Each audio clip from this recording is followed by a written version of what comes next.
João 14. Vou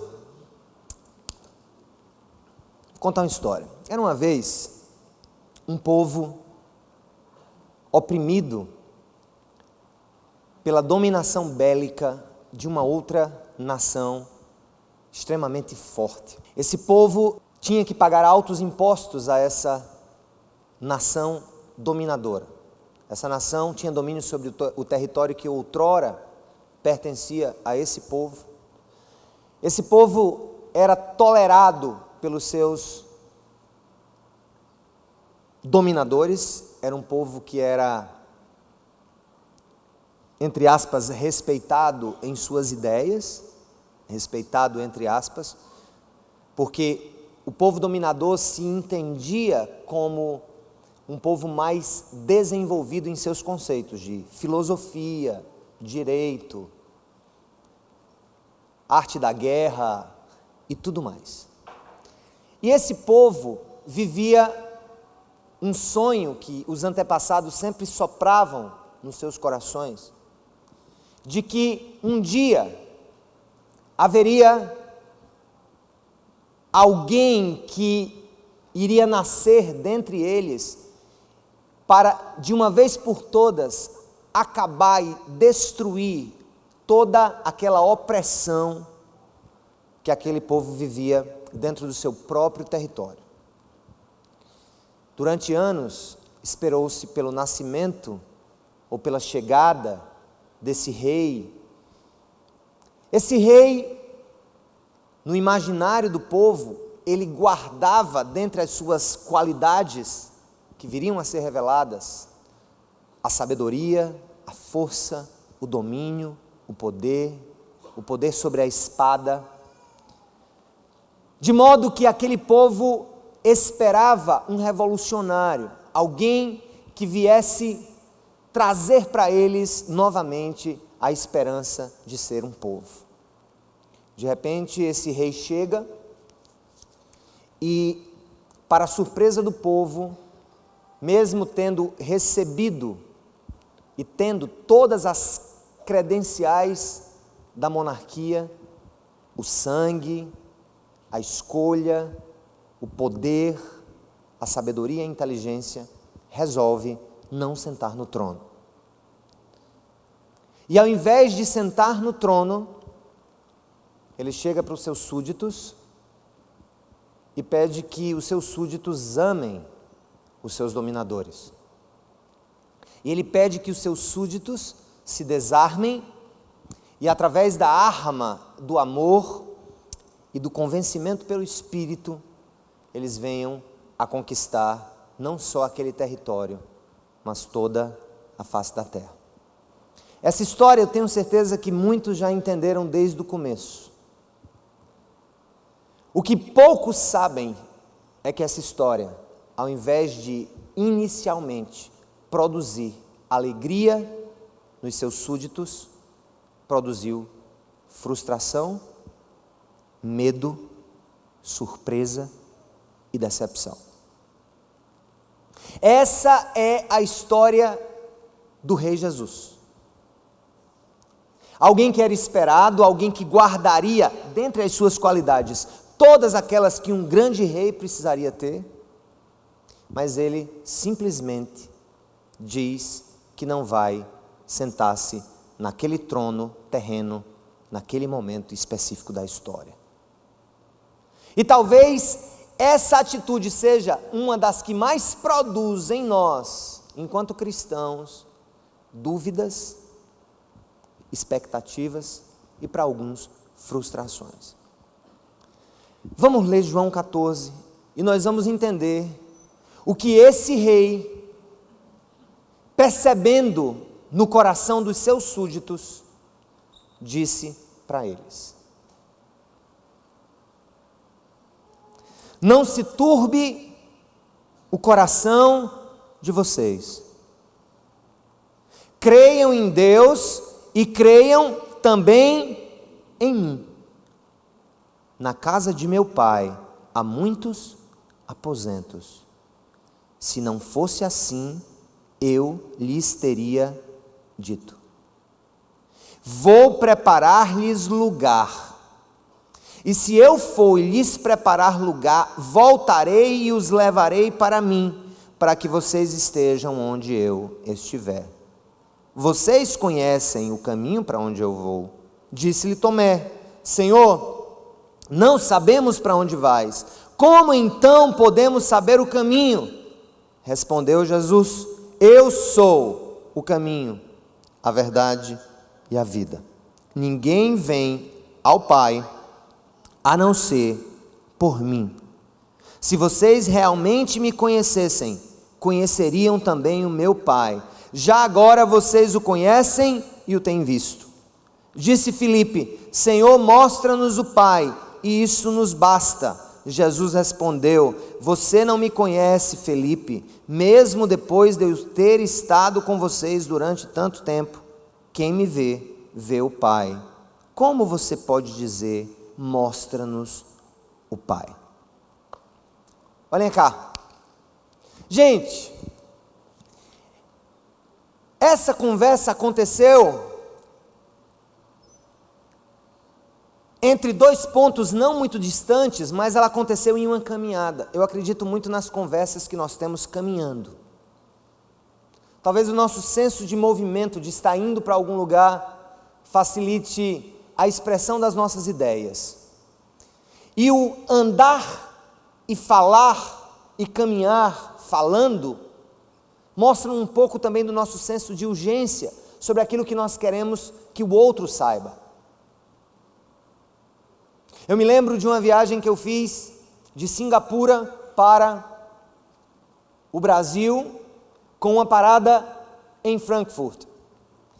Nesse voo de Singapura a Frankfurt, do meu lado, uma mulher estava na janela e eu estava no corredor. E havia uma cadeira vaga entre nós. E essa mulher puxou um assunto e começou a falar da sua vida. Não sei por que ela quis falar o que quis falar comigo, falando dos seus sofrimentos, dos problemas que teve com o pai, dos seus desejos de suicídio.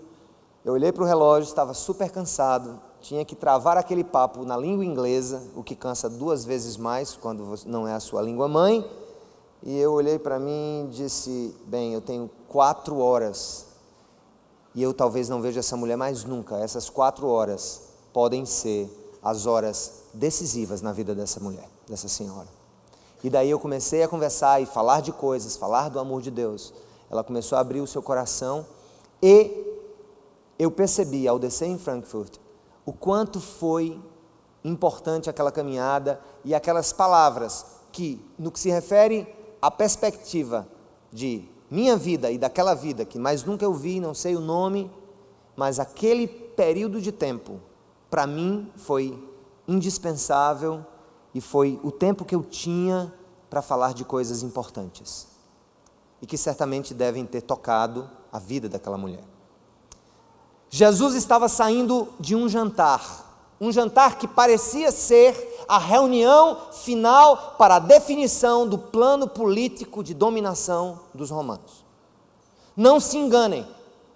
Quando Jesus reuniu os 12 apóstolos em um cenáculo em Jerusalém para celebrar a Páscoa, sabendo os judeus que Páscoa tem o significado de libertação, e os judeus celebram a Páscoa desde que foram libertos dos egípcios nos tempos de Moisés, naquele momento que Jesus resolve jantar com seus apóstolos em secreto, em uma sala em Jerusalém, entre os muros da cidade, sem dúvida alguma, aqueles homens começaram a pensar: chegamos em Jerusalém, viemos da Galileia, o nosso rei entrou aclamado pelo povo, o movimento de galhos de árvores à medida que ele entrava, e as pessoas dizendo que ele era o rei dos judeus. Então estamos agora no momento final. Jesus está nos reunindo para traçar o plano de dominação e para dividir os cargos e os despojos.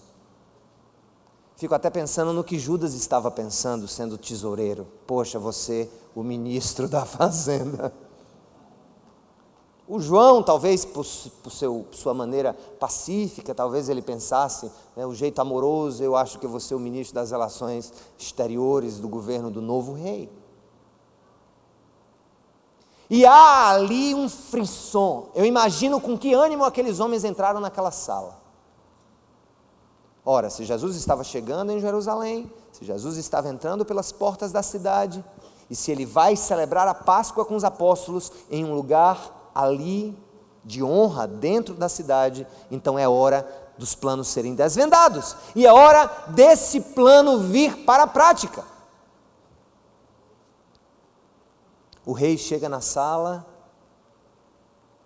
e de repente realiza um ato totalmente contracultural, um ato totalmente e politicamente incorreto na visão deles. O rei tira as suas vestes superiores, põe uma toalha no pescoço, uma bacia nas mãos e começa a lavar os pés dos seus súditos. E aquilo causa espanto. Pedro, que certamente seria o ministro da guerra, por seu jeito impetuoso, logo olha para Jesus e diz: como é que você vai lavar meus pés? Não deixo que você lave meus pés, isso é uma humilhação muito grande para o meu rei. Quando Jesus chegou perto, ele deu um choque. Aliás, é muito interessante, mudando um pouco de assunto, mas na convergência do exemplo, uma vez eu me reuni com um grupo de irmãos da igreja, no início da igreja, e fizemos um acampamento com os primeiros líderes, e eu fiz uma celebração de lava-pés. E eu não sei se você já participou de alguma celebração de lava-pés, lavando ou sendo lavado. Mas eu percebo uma coisa, quem tem os pés lavados se sente extremamente constrangido. Não sei se é por causa do chulé, ou é por causa do constrangimento de ver alguém lavando seus pés. Algo tão... Então Jesus, ele muda todo o contexto. E aí começam as perguntas no coração deles. Que rei é esse? Que negócio é esse? O negócio está estranho, o cara lavando os pés da gente. Você está lavando os pés da gente, e o que é que ele vai fazer com Pilatos? Fazer bilu-bilu em Pilatos, cafuné para Pilatos dormir, esse cara não vai resolver o nosso problema. E aí eles tentam ali naquele momento fazer com que Jesus mude de ideia. Não, deixa que a gente lave os teus pés, e Judas já está por aí, disse: era isso que eu queria, esse cara, eu tenho que provocar alguma ação nesse cara, para ver se ele mostra realmente para que veio. Alguns dizem, e isso é especulação meta-histórica, que Judas não teria entregue Jesus porque queria simplesmente ganhar dinheiro. Alguns acham que Judas era bonzinho e o que ele queria na realidade é fazer com que Jesus respondesse, tipo assim: homem, levante, estão lhe prendendo, vão lhe matar, dê um pau nesse povo. Sem exceção alguma, todos aqueles 12 esperavam um rei em um cavalo com espada na mão, cuja primeira vítima seria o governador da Judeia e da Galileia. E aquele homem entra em um jumento, começa a lavar os pés dos seus súditos e começa a falar coisas estranhas, quebrando totalmente a expectativa do que nós chamaríamos de planos humanos de vida, onde o poder, a alegria perene, a imortalidade e o sucesso é o que nós mais cultivamos como valores. Eu quero falar hoje sobre futuro garantido, e eu vou dizer uma coisa para vocês: como você se sentiria hoje? Quem aqui está desempregado? Quem aqui está desempregado? Desempregado, vamos lá, meu amigo, desempregado. Tem poucos, né? Realmente o desemprego no Brasil está pequeno. Quem queria ganhar mais? Aí a história já muda de contexto. Mas deixa eu perguntar uma coisa a você. Vamos dizer que por acaso você encontrasse o bilhete da Mega Sena acumulada do ano novo. Tá virada, né? Tá lá. Quantos milhões foi? 200 mil? 220. Você olharia para aquele dinheiro e iria dizer o quê? Meu futuro está garantido. Não é isso? Nós queremos um futuro garantido. Agora me diga uma coisa, aqueles 12 homens, quando foram chamados por Jesus, e Jesus começa a falar da nova ética do seu reino, eles dizem, o nosso futuro está garantido. E está garantido aqui e agora. Está garantido nesse momento. Entramos em Jerusalém, os judeus vão agora expulsar os romanos e nós vamos ter a redenção do nosso povo mais uma vez. Futuro garantido, ao lado do mestre.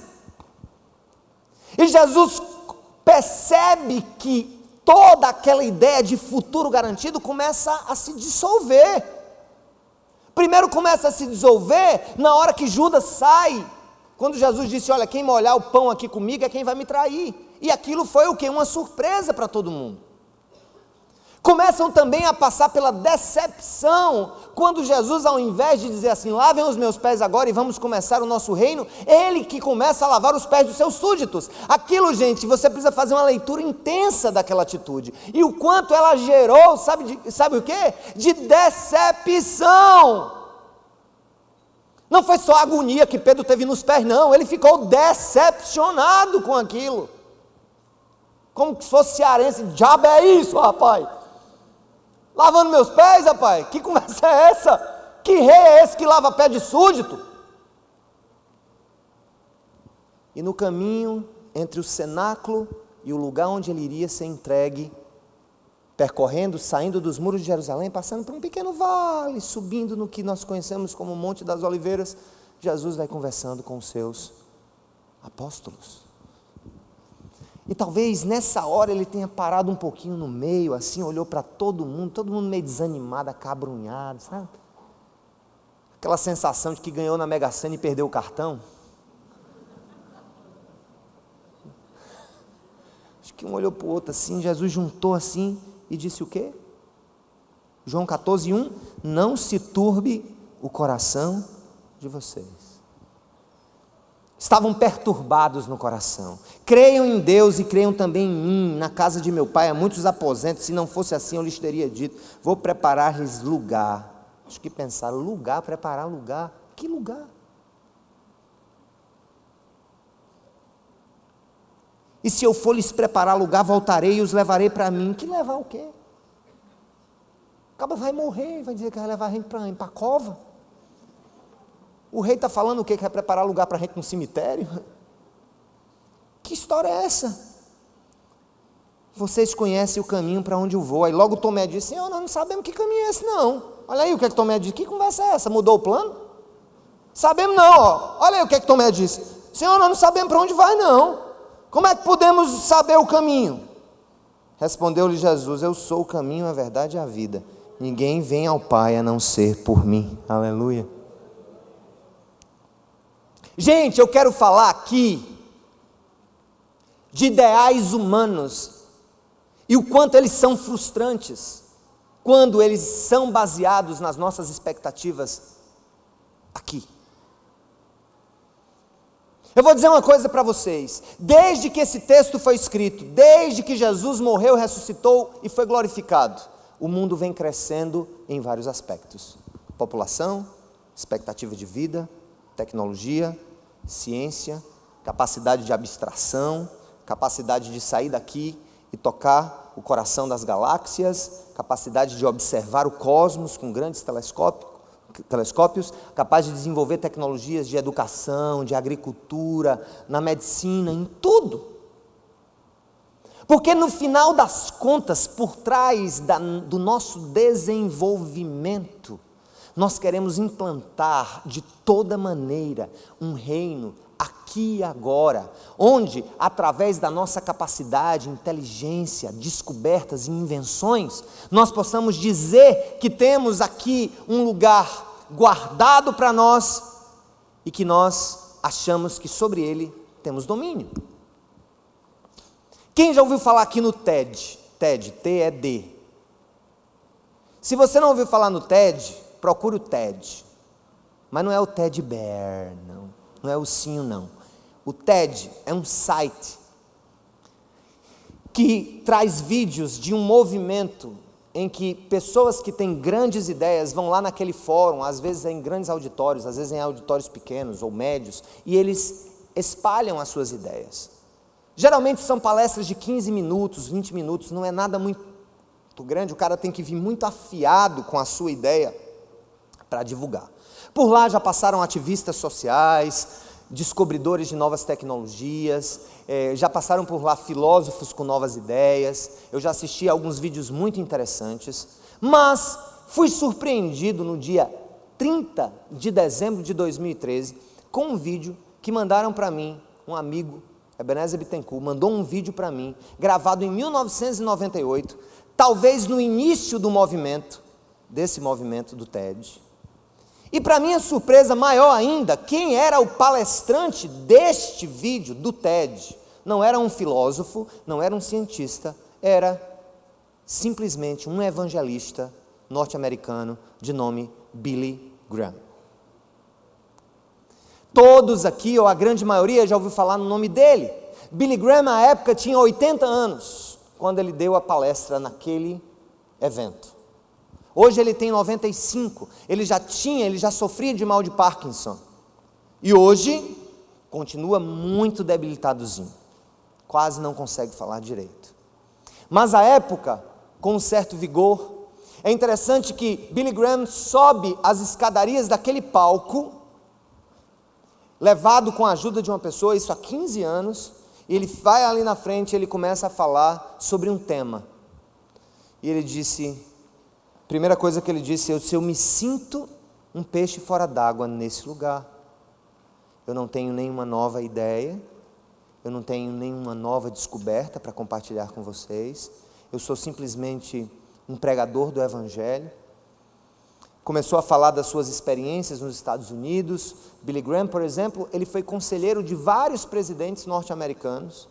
No período da Guerra Fria, na polarização entre União Soviética e Estados Unidos, ele era tão querido, e ainda é tão querido no mundo todo, que na época da abertura, da chamada perestroika, lá na União Soviética, ele teve acesso, ele conversou com Gorbachev, se lembram dele? Aquele do sinal na testa? E ele contando, olha, eu queria que, Gorbachev disse para ele, eu queria que você falasse um pouco sobre isso, religião e coisa e tal, a gente não crê em nada disso. Ele contou um pouco das peripécias que ele fez, tirou algumas risadas e ele quis falar o quanto era importante o que ele ia dizer naquele cenário. Ele diz, para vocês terem uma ideia, como eu me sinto um peixe fora d'água. Ele contou uma história, disse que estava num avião, e no avião tinha um bêbado. E o bêbado começou a ir no avião, e mexia com a aeromoça, e se levantava, falava alto. E tinha um senhor que ficou extremamente agoniado com aquele vai e vem do bêbado, e levantou-se, percebendo que Billy Graham estava no mesmo voo, chegou para o bêbado lá atrás e disse, rapaz, cala a boca, você tem ideia de quem está aqui nesse avião com a gente? Sei não. Billy Graham, o pregador do Evangelho, Billy Graham.